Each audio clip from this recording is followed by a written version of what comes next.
Join us and discover beautiful beaches, rugged landscapes, pretty towns, desolate mountain ranges that sweep down to stunning lakes, unique architecture, history and folklore, no shamrocks, no shillelaghs, and definitely no shenanigans, just naked Ireland. Today we're going to be doing something that reputedly could change the way I express myself from this day forth. But first, look at this amazing tree.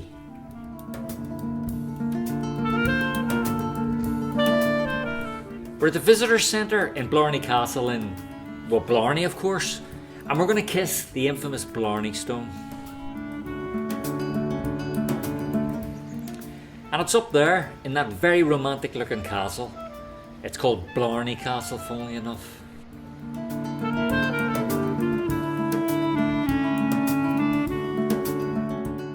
Now I must tell you as a prospective visitor that Blarney Castle offers more than just a stone to kiss. More even than a castle. In fact, it lies in some incredible parkland, which you can see here. And I'll show you some more after I've kissed the stone.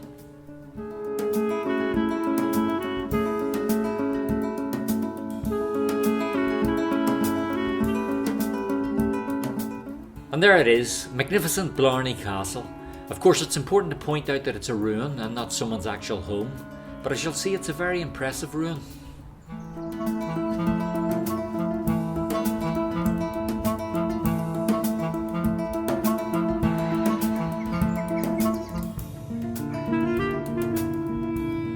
This is a good angle to appreciate some of the planting around the castle. Not a bad wee front garden.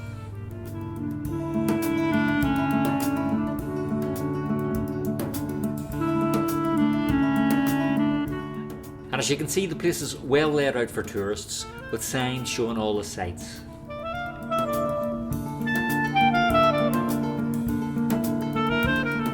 Again, you can see the stocks all laid out here so the tourists can have their photos taken in them.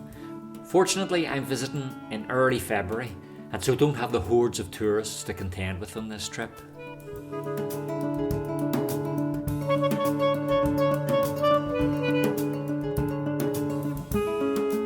So in we go.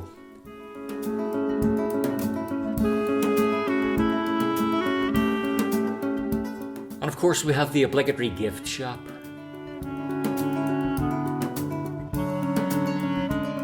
With a very bored looking and surprised saleswoman. She should enjoy the off-season tranquillity. She'll be running around like a blue arse fly when the summer comes. Anyway, in we go properly. Just look at these carved stone door openings. Magnificent. But you'll have noticed the multimedia screen directly in front of us. I always think this kind of thing detracts from the authenticity of these ancient buildings. I know it's very popular these days, and it's impossible to find anything anymore that you can just look at and admire. But actually that's what I prefer to do. A plasma screen has about as much in common with this great castle as a man on the moon. So the rant's over. If you feel strongly pro-plasma, you can moan at me in the comments. But I'm off to kiss the Blarney Stone. The castle dates from 1446, although even prior to that there was another fortification here, as early as 1200. It was built by the McCarthy clan, who were a cadet branch of the Kings of Desmond. Oh, and look, here's another thing that cracks me up. Just look at the size of this sign. I mean, do we need this? I would have thought that a small plaque on the wall somewhere would be just as informative, and so much less intrusive in this fantastic building. Wow, check out the graffiti here. I wonder if any of it is genuinely medieval. Probably some of it's from the 1970s or something. I mean, getting back to the signage used there and throughout the castle, this place should be considered an important piece of heritage. It's not Disneyland. I don't mean that we all need to be walking around with our serious heads on. I mean, the Blarney Stone, it's a bit of fun. Of course, I realise that. But let's maintain some dignity here too. Okay, enough said. So you notice I'm climbing more stairs here. Not only are the stairs steep and narrow, but they are, as you can imagine after many centuries, more than a bit wonky, and so not easy to climb, particularly with a camera in hand. Although it's rewarding because there's lovely views through the arrow loops and through the windows all the way up. more graffiti. And a medieval toilet under another one of those signs.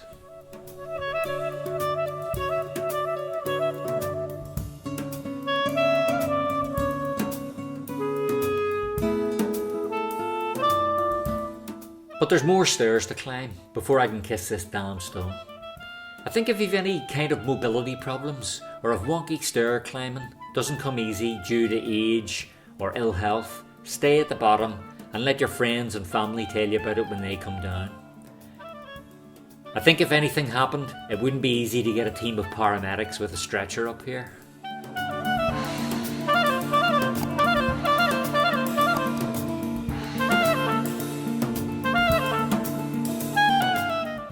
Anyway, I finally made it to what I thought was the top, only to discover that it was the kitchen. What a weird place to put a kitchen. Must have been really hard to take the bins out from here.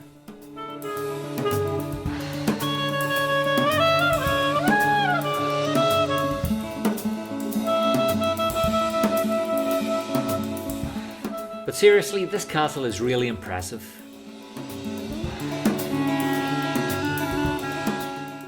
As are its grounds.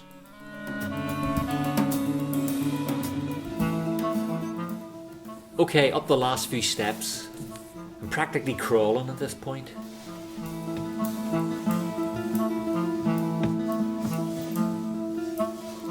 But there we are, there's light at the end of the staircase, if I can mix my metaphors.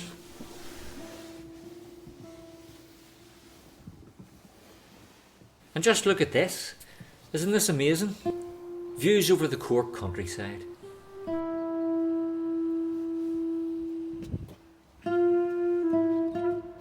So aside from this extraordinary view, why do people come to the top of a castle in the middle of the Irish countryside to kiss a piece of rock? Well, legend has it, if you kiss this stone, you'll be endowed with the gift of eloquence or skill at flattery. Nearly time to kiss the Blarney Stone?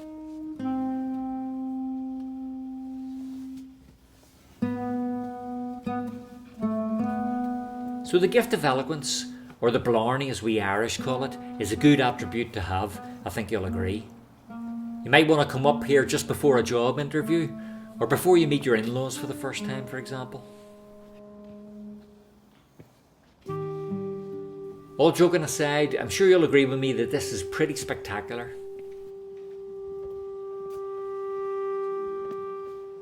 And now here's a lady caught in the act of kissing the stone. You'll notice how you must lie on your back and bend backwards, holding 2 iron bars to reach the stone with your lips. Again, it's not that easy to do. I'll try now to show you with the camera exactly what you must do. You turn around,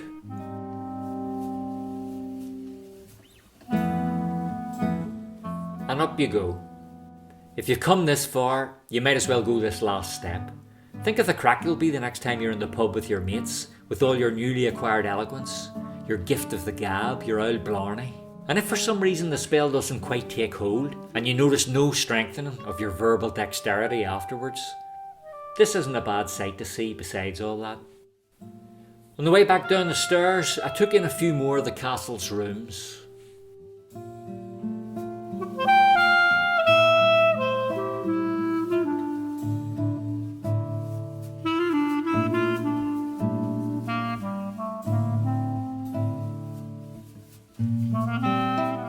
This family room was probably the most impressive of all.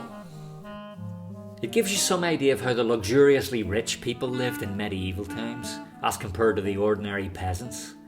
Such a polarisation between rich and poor. Perhaps we're returning to that today.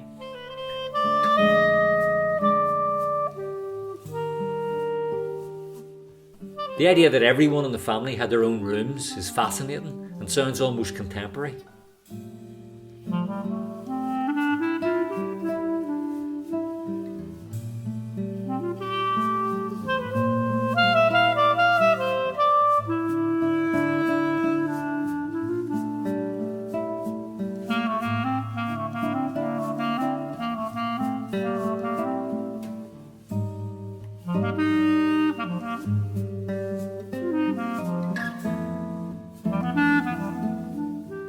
If walls could talk, as they say, they'd probably say,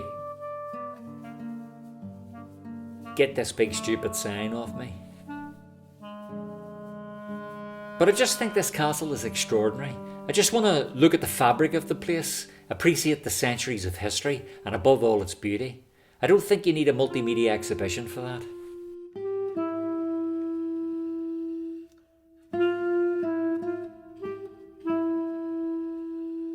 One source of the legend of the stone is that Cormac MacCarthy, Lord of Blarney, travelled to see Queen Elizabeth I, who was about to confiscate his lands. His task was to talk her out of it, but the problem was that he wasn't a very effective speaker, and therefore not likely to succeed. But he met an old woman who told him to kiss the stone, which he did, and lo and behold, didn't he go and charm his way back into the Queen's favour.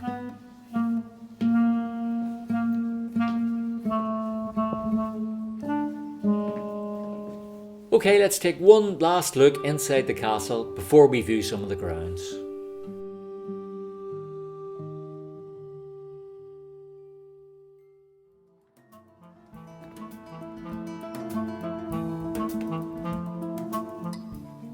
After all that exertion, you'll definitely need to relax, and this charming little courtyard, which contains a coach house cafe, will be an ideal spot to rest up.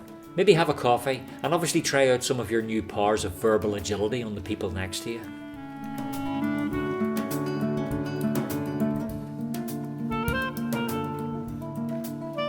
I think you can imagine this place in summer, hiving with people, all sitting in the nice weather, not guaranteed in Ireland by the way, and enjoying themselves.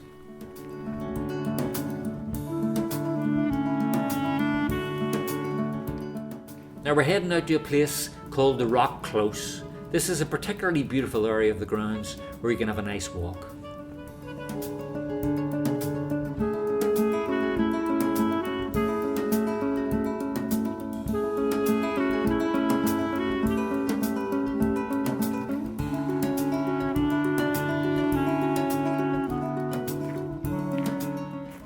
Isn't this nice?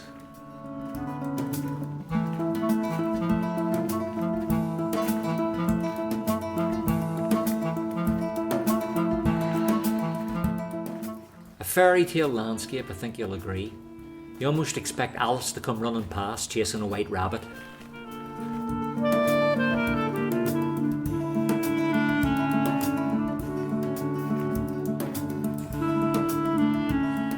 And then on to this area, which is called the jungle. Now it doesn't look that jungly to me, but I suppose it's winter after all. I've never been in a jungle in winter before. Anyway, as you can see, you have little seats where you can sit if the weather's good. So this would be a great time to ask you to like the film if you found it enjoyable or entertaining. Also, I think about 80% of the people who watch Naked Ireland do so without subscribing. Go on, subscribe this time. It's always great to have that support. And it just means you're more likely to be steered towards more Naked Ireland films in the future, which would be good. I'll go on, hit the button. And I'll see you all sensibly subscribed people in the next Naked Ireland film.